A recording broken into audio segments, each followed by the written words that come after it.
Guys, good afternoon. कैसे हैं आप सभी लोग? आई होप आप लोग अच्छे होंगे। मैं भी एकदम बढ़िया हूँ। और आज मैं जा रही हूँ चतुर्थ भागवत कथा सुनने।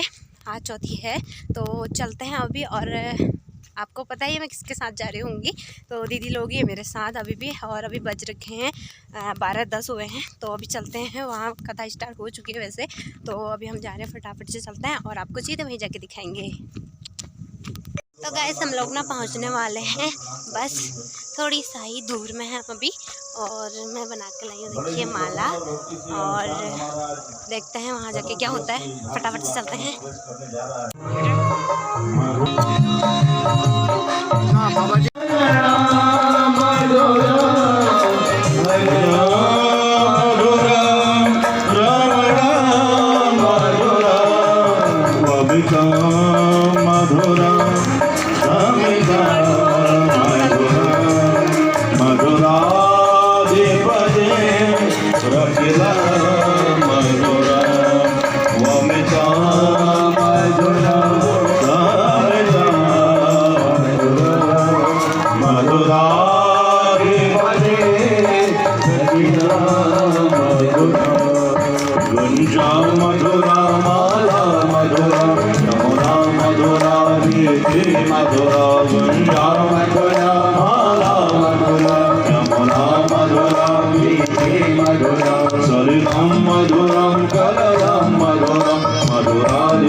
जैसा कि आपको विदित है कि आज भगवान श्री कृष्ण का जन्मोत्सव हम लोग मनाएंगे। आज भगवान श्री कृष्ण की बाल कृष्ण की झांकी आप लोग देखेंगे और सुंदर उनका जन्मोत्सव मनाएंगे। और उससे पूर्व जो कथाएं कल आपने सुना, ध्रुव जी की कथा को हमने सुना करके विराम दिया था कि ध्रुव जी ने भगवान 4.5 वर्ष की उम्र में भगवान नारायण की तपस्या करने के बाद भगवान से वरदान प्राप्त करके 36,000 वर्षों तक उन्होंने राज्य किया। और उसके बाद विमान में आरूढ़ होकर के ध्रुव लोक की ओर प्रस्थान किया, अपनी मां सुनीति की नीतियों के आधार पर।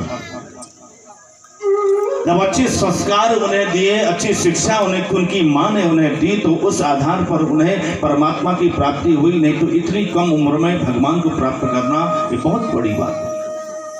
और ध्रुव ने एक ऐसा अटल लोक स्थापित किया, ऐसा दृढ़ संकल्प का परिचय दिया। उससे हमें सीखना है कि हमारे जीवन में भी हम अगर कोई कार्य करते हैं वो दृढ़ संकल्पित होना चाहिए। इसकी जो प्रमाण है ये आप लोगों ने दिया है। पिछले वर्ष आपने देखा, यहाँ पर आप सब लोग तो यहीं के, हमने देखा कि यहाँ पर कुछ भी नहीं था। और आप लोगों का संकल्प था, आप लोगों का दृढ़ निश्चय था, आप लोगों की परम भक्ति थी। तो स्वयं देवता ने भी आपकी मदद करी। अटल महाराज जी ने आपको आशीर्वाद दिया, भीम गुणवंत जी ने आपका मार्गदर्शन किया, आपके पुरोहित वर्ग ने, आपके जो पुरोहित जी है जोशी जी, उन्होंने आपका मार्गदर्शन किया, आपका उत्साहवर्धन किया। तो आपने एक वर्ष के अंदर में इतना यहाँ पर निर्माण कर दिया। ये क्या है? आपकी दृढ़ शक्ति है, ये ध्रुव शक्ति है। इसे कहते हैं ध्रुव शक्ति, ध्रुव संकल्प। विवाह में भी आपने देखा होगा, रात्रि का विवाह होता है तो आचार्य जी कहते हैं, पंडित जी कहते हैं, देखो दुल्हा दुल्हन से ध्रुव तारे का दर्शन करो। क्यों? क्योंकि जिस प्रकार से ध्रुव तारा अटल है, अडिग है, संकल्पित है, दृढ़ संकल्पित है, वैसा ही हमारा जीवन भी संकल्पित होना चाहिए, एक दूसरे पर पूर्ण विश्वास होना चाहिए। ये हमें ध्रुव तारा सिखाता है, ये हमें ध्रुव जी की कथा सिखाती है। उस नगर को छोड़ करके इधर उधर अन्यत्र भाग जाते, न जाने हमें उठा के राजा बना दिया जाएगा तो 5 साल बाद हमें फिर जंगल में छोड़ दिया जाएगा जहां हिंसक जंतु है। तो एक बार क्या हुआ, एक संत महात्मा योगी जन महात्मा जी मार्ग से जा रहे थे, उसी वक्त उस राजा का कार्यकाल पूरा हुआ तो राजा के सैनिक आए, मंत्री आए, उन्होंने देखा कोई नहीं दिख रहा है, एक संत महात्मा घूमते हुए दिख रहे, संत महात्मा को पकड़ लिया। बोला महाराज चलो। बोला कहाँ चलो? बोला आपको राजा बनाएंगे हम। बोला राजा बनाएंगे?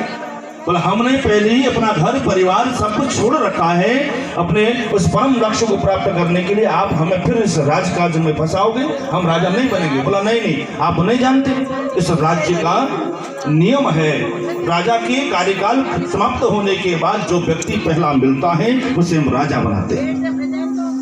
अब जबरदस्ती वो संत महात्मा को लेकर के गए सैनिक, और लेकर के गए और राजगद्दी पर बिठा दिया, मुकुट पहना दिया, राज्याभिषेक कर दिया। साहब संत महात्मा बड़े योगी थे, विद्वान थे, उन्हें पता लगा कि 5 वर्ष राजा बनने के बाद मुझे जंगल में छोड़ दिया जाएगा मरने के लिए, उस हिंसक जंतुओं के बीच में मुझे छोड़ दिया जाएगा, उनका शिकार बना दिया जाएगा, तो क्या किया जाए। उन्होंने परमात्मा का चिंतन किया और सारी राजसभा को बिठाया और बिठा करके कहा, देखो मैं आपका राजा हूं। सबने कहा हाँ महाराज आप राजा हैं। बोला मेरी आज्ञा का पालन किया जाए। बोला महाराज जो आज्ञा बताए। संत महात्मा ने कहा मैं आज्ञा देता हूं, नदी के पार जो घना जंगल है वो सारा जंगल कटवा दिया जाए। ध्यान से सुनिएगा, जो घना जंगल है उस जंगल को साफ कर दिया जाए, वहां जितने भी हिंसक जीव जंतु हैं या तो उन्हें कहीं चिड़ियाघर में रख दिया जाए या उन्हें समाप्त कर दिया जाए, और वहां पर बढ़िया बढ़िया बिल्डिंगें बनाई जाएं, बढ़िया महल बनाए जाएं और अच्छी सी फैक्ट्रियां लगाई जाएं और बढ़िया कारोबार खोला जाए, बढ़िया सड़कें बनाई जाएं। ये मेरा आदेश है। आदेश दे दिया था। अब राजा का आदेश है, कौन डाल सकता।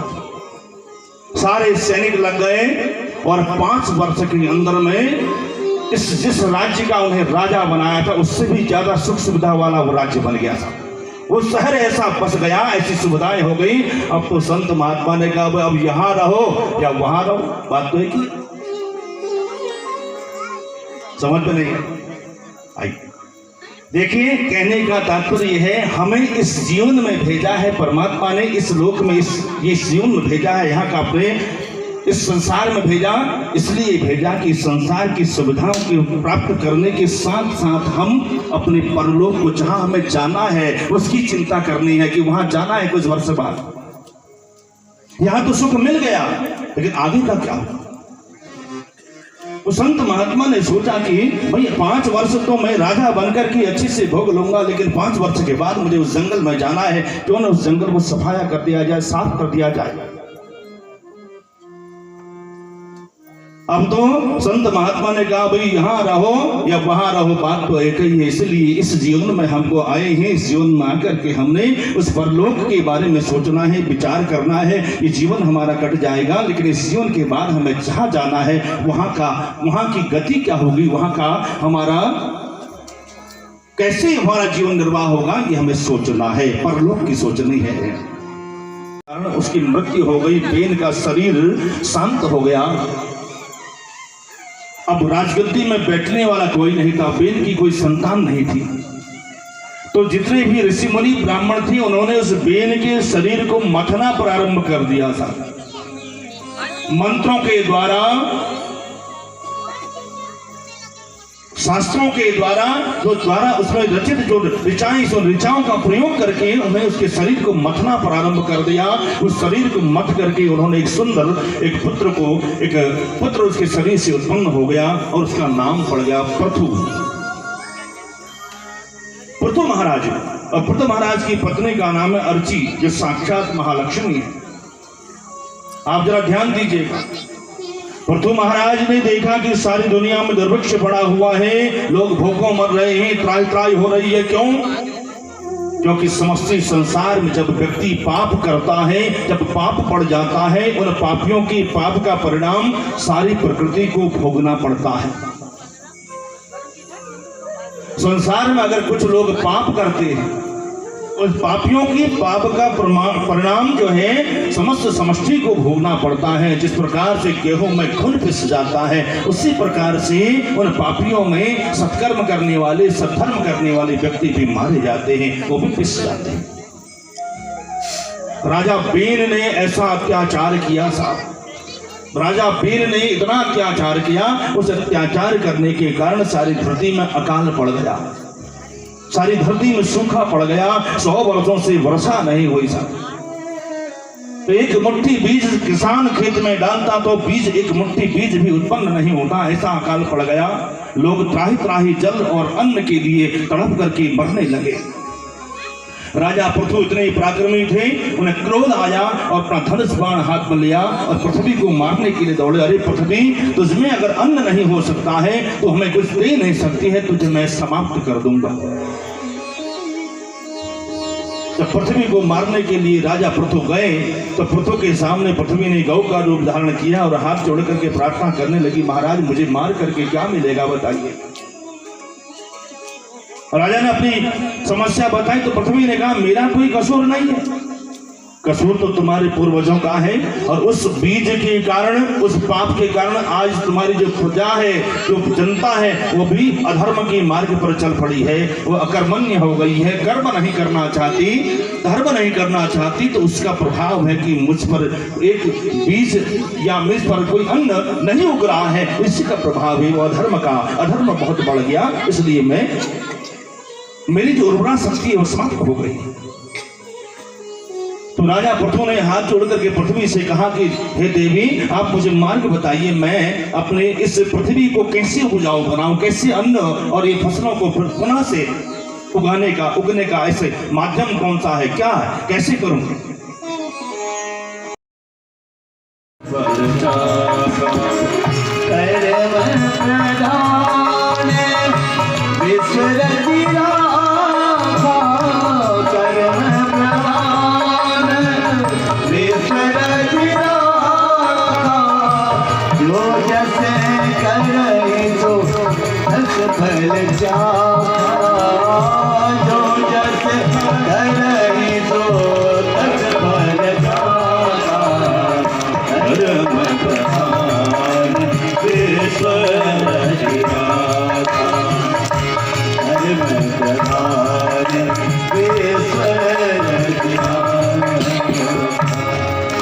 कर्म प्रधान ये संसार जो बना। आगे प्रसंग आता है, अंतर्धान के बेटा हुए हविलधान, हविलधान के पुत्र हुए प्राचीन बरही।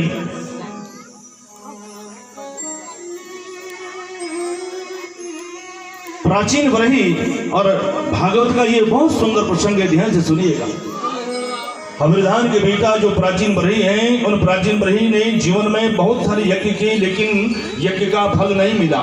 ध्यान दीजिएगा, आज भी इस कलयुग में बहुत सारे यज्ञ हो रहे हैं, बहुत सारे पुराण हो रहे हैं, लेकिन उनका फल हमको पूर्ण नहीं मिल रहा है।